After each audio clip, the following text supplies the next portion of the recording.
Welcome to Man Does Tech, where I solve the problems you didn't even know you had. In this video, I will explain how to change an Audi A3 pollen filter.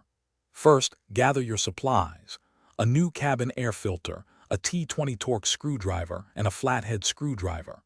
This routine maintenance improves air quality and is a straightforward process. You'll save money doing it yourself and ensure your car's ventilation system works efficiently. Let's get started with the necessary tools and parts. Now that you have your tools ready, let's access the filter. Open the passenger side door and move the seat fully backward. Beneath the glove box, you'll find a lower trim panel.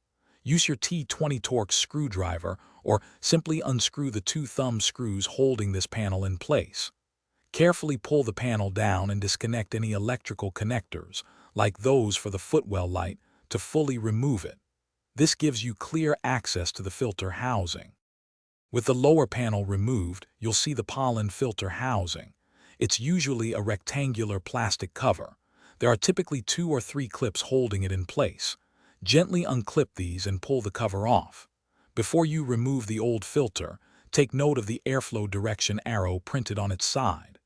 This is crucial for installing the new filter correctly. Now, carefully slide the old, dirty filter out of its slot. Now for the final steps. Take your new pollen filter and ensure the airflow arrow points in the same direction as the old one, typically downwards. Slide the new filter into the housing until it's fully seated. Reattach the filter housing cover, making sure the clips snap securely into place. Reconnect any electrical connectors and reattach the lower trim panel, securing it with the screws or thumb screws. Test your ventilation system to ensure everything works. Don't forget to check the description below for a link to Darn Tough socks and other great deals.